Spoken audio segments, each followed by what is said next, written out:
ক্রিকেটের চেয়ে এখন রাজনীতির মাঠেই বেশি ব্যস্ত মাশরাফি বিন মুর্তজা। জাতীয় দলের খোঁজ খবর নেয়ারও খুব একটা সময় আর পান না সাবেক অধিনায়ক ও জাতীয় সংসদ সদস্যের হুইপ মাশরাফি। তাই এবারের বিশ্বকাপ দলটা কেমন হয়েছে তা নিয়েও তিনি ভালো বলতে পারলেন না। সাকিব রিয়াদের কাছে এক্সপেকটেশন কি আছে? অলরাউন্ডার কি কম হয়ে গেল আমাদের? টিম দেখিনি, একদমই দেখিনি।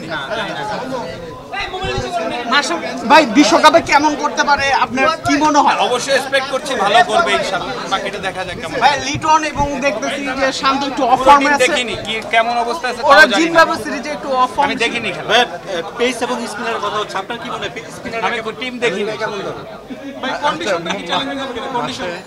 কন্ডিশন ওইখানে দেখি নাই তো, কন্ডিশন না দেখলে কেমন হবে? টি-20 বিশ্বকাপে বাংলাদেশ দল নিয়ে আগাম কোনো ভবিষ্যৎবাণী না করলেও গ্রুপ পর্বে টাইগারদের 3টি ম্যাচ জেতা উচিত বলে মনে করেন মাশরাফি। দক্ষিণ আফ্রিকা শ্রীলঙ্কার সাথে মনে হয় যে কোনো একটা জিততেই হবে। আশা করি ইনশাল্লাহ ভালো করবে একটা।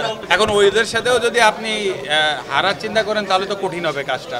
আমি অবশ্যই চাইবো বাংলাদেশ চ্যাম্পিয়ন হয়ে আসুক, বাট রিয়েলিস্টিকলি ভাবতে হবে কেমন খেলছে ওখানে, উইকেট কেমন, কন্ডিশন কেমন, দল কেমন ফর্মে আছে, প্লেয়াররা কেমন খেলছে, সব কিছু মিলে হয়তো বা প্রথম রাউন্ড পার করে তারপর মানে সুপার 8 হবে। তো প্রথম রাউন্ড পার করতে পারলে তখন একটা আইডিয়া হবে। তো আগাম তো কিছু বলা যাচ্ছে না, আগাম কিছু বলা যায় না। শান্তর ক্যাপ্টেন্সিটা কেমন ঠিকই নেই। বিশ্বকাপের দল নিয়ে যখন কাটা ছেঁড়ায় ব্যস্ত সবাই, তখন গণমাধ্যমকে ক্রিকেটের বাইরের বাকি খেলাগুলোকেও সমান গুরুত্ব দিতে বললেন মাশরাফি। তার কাছে ক্রিকেট বিশ্বকাপ নয়, বিশ্বের সবচেয়ে বড় ক্রীড়া উৎসব অলিম্পিকে পদক পাওয়াটাই বড়। এখন যদি আপনি টোটাল স্পোর্টস দেখেন, সারা পৃথিবীতে সবথেকে বড় টুর্নামেন্ট অলিম্পিক। এখন সেইখানে অলিম্পিকে আমরা হিটেই টিকছি না এখনো। ওয়ার্ল্ড কাপ নিয়ে যায়। হ্যাঁ, এখনো কিন্তু আমরা হিটে টিকি না কোনো ইস্যে। তো এখন আমরা কয় স্টেপ তাহলে পিছিয়ে আছি। এখন আমাদের হিটে টিকলে তারপরে পদক যে কোনো 3টার একটা আমরা পাওয়া। তো আমি যদি এই কাজটা অনেক কঠিন, এই কাজটা এত সহজ না। তাই কিন্তু যদি আজকে ইন্ডিয়া আমাদের পার্শ্ববর্তী দেশ ইন্ডিয়া এখন ব্রোঞ্জ পাচ্ছে, সিলভার পাওয়া শুরু করেছে, ইভেন কি গোল্ডও পেয়েছে।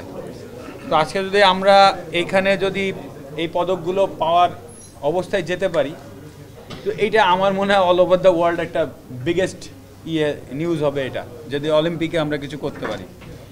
ক্রিকেট ওয়ার্ল্ড কাপ অস্ট্রেলিয়া জিতেছে, খুব সারা পৃথিবীতে নাম হয় না। সো ক্রিকেট ওয়ার্ল্ড কাপ এত বড় কিছু না, অথবা বাংলাদেশের জন্য এটা বিরাট কিছু হবে, কিন্তু অলিম্পিক যদি হয় সেটা বাংলাদেশের নাম সারা বিশ্বে ছড়াবে। দেশের জাতীয় খেলা কাবাডি নিয়েও ভবিষ্যতে ভালো কিছুর সম্ভাবনা দেখেন এই ক্রীড়া তারকা। জেনিয়া চিশিম, এটিএন নিউজ, ঢাকা।